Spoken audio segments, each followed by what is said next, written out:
Hello, everybody. This is Frazer here from Microprose. As I said, we're looking for speedrunners because we put out a little video recently. And do you know what? We've actually found the awesome guy who did the fastest speedrun on this game. Like, he speeded through it like lightning. And so he's going to tell us exactly how he prepared for this and the kind of things he had to get mentally ready to basically do this. So, who have we got? Hello, my name is Otaken. Oh, do you know what? Hold on. Do you know, that was such a big intro, man. And you kind of go, yeah. Oh God, he's talking rubbish.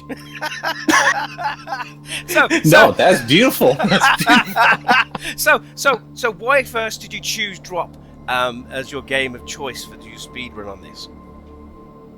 Actually, to be honest, this is really my first time doing a speed run. Actually, I'm more of a high score, so I kind of like going for the high score. So I'm kind of more old school. I like the old arcades, so always trying to get the top score.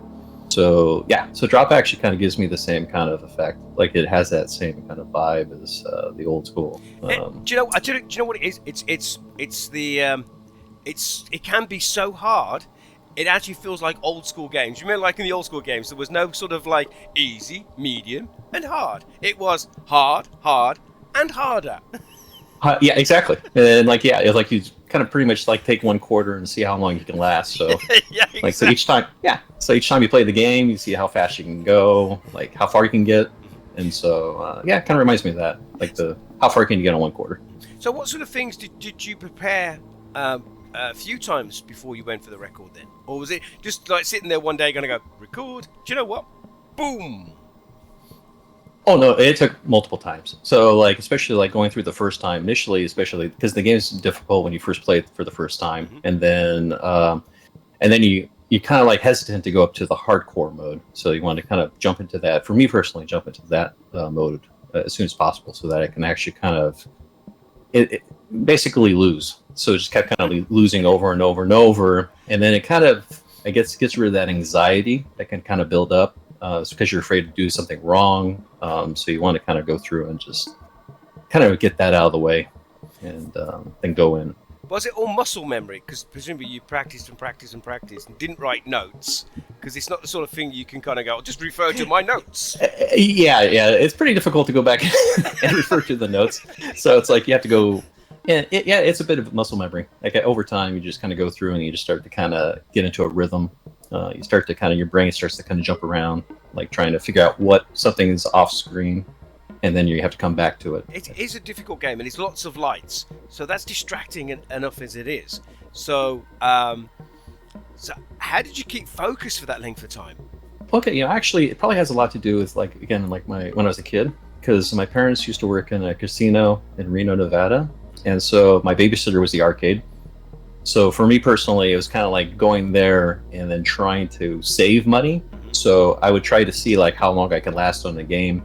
And so for me, it was like I had to kind of completely stay focused on whatever it was in order to maximize the value of my time and money. So I would just kind of keep playing those games. And then I think over time, it's just kind of like I developed that kind of like just trying to just stay focused on whatever was at hand, especially for gaming. If you were to give advice to somebody else who's going to do a speedrun, right, what would be your top advice, first one, and then what would be your low one? Oh wow, that's okay. The top one and the low one. Yeah. Ooh, I thought the top two. No, never the top two. No. Oh, okay. Well, let's see. So I would say the top advice actually for the game would be to probably choose your primary objectives carefully, because generally, like, there's some of them that'll actually you're gonna have to. They're more time intensive, so you're gonna have to spend time actually completing them, like drain all data and connect all the hubs. So you want to kind of get in and out as fast as possible on those. And then as far as secondary, probably I would say avoid picking up all the data. So like I think generally you want to like always pick up the data to get more credits, but in a speed run it works opposite. So you kind of want to avoid the credits, which is hard because you really want to pick up every single piece. But it's really important that you have to kind of like leave those behind.